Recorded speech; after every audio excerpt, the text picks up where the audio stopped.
Hi, my name is Noah Ball, and this is my pitch for Business as Usual, a film that I'll be writing and directing. We'll start off with the character profiles. Daniel, our main protagonist, is an up-and-coming director who gets his film taken from him and goes in a downward spiral, later being defined by his violence. Laura is his ex-girlfriend and assistant director who actually manages to make something of herself throughout the film after getting fired alongside him in the beginning. Rupert Montgomery, the central antagonist, he's a big league producer and he sees the film industry as a business than an art form and will do anything to turn a profit. For the synopsis, when director Daniel gets fired from his lifelong dream as a result of the producer's profit-seeking goals, he descends down a pit of self-destructiveness as he ruins his relationship with Laura and dedicates his life to revenge against Rupert after he's been wronged, only regretting the outcome of his relationship when it's too late. Whereas Laura manages to make something with her life, Daniel gets consumed by his violence and kills the producer, yet again feeling guilty about what his life has become when it's too late, once again.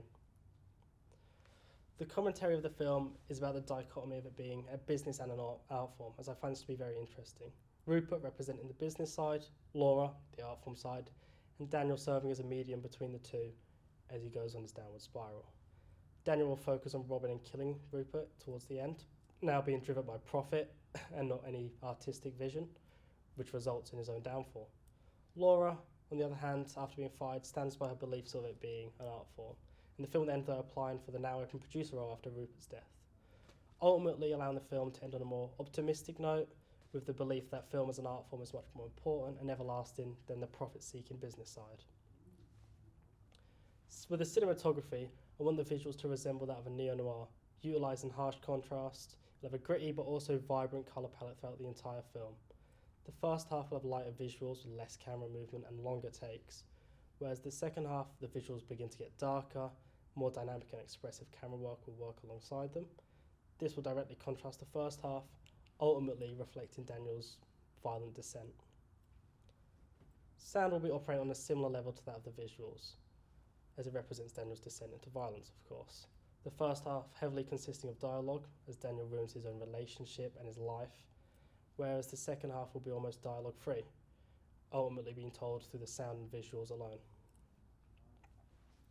With the art department, I want Daniel and Rupert's house to reflect their personalities, with them being parallels of each other, the art form and the business. Rupert's house will be very upper class and minimalist, showing the emptiness behind only seeking wealth, whereas Daniel's house will be very messy and decorated, representing his life being a mess as he's now focused on revenge.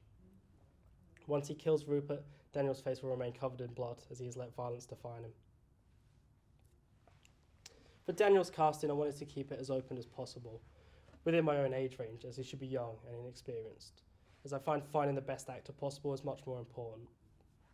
For Laura, I want to look for someone else within that age range, but someone who can be a bit more subtle, showing those emotions underneath, while still standing strong and unflinching. Rupert, however, should be older, as he's meant to be much more experienced and powerful within the industry, and have been a part of it for a long time. The locations for the student bars will be found in Newcastle. There are plenty of these that will work perfectly for the backdrop between the breakup of our central couple. My house in Heaton will work perfectly for Daniel, as it's very lived in and natural, and not too clean or polished. Whereas for Rupert's house, we're going to be looking in Jesmond. It's a much more upper class area and will serve as a nice parallel to Daniel and his house. There are many influences on this film, with one of them being Taxi Driver, in terms of the narrative structure and how it builds up to a violent conclusion, which ultimately solves nothing for our central protagonist. Falling Down is another key influence, with how our main character goes in a downward spiral after ruining his own life. The song Take Me Back by Haim is another influence, behind the tone and feel of the film, as well as representing how Daniel's regret over his relationship has only really come into effect when it's too late. The major influence behind the film is Punisher Max by Garth Ennis. The theme of profit above all else, no matter what you do to other people to get it, serves as the key inspiration behind the film's commentary and how people who run this industry will focus on profit more than any vision or artistic integrity. After getting fired by his producer, the director begins a downward spiral of self-destructiveness and revenge as he questions the dichotomy of the film industry being a business and an art form, all the while ruining his relationship with a woman he claims to love. I think this is a strong, effective logline for the film, perfectly getting across the story and the subtext beneath, as well as reflecting the relationship that lies at the heart of the film.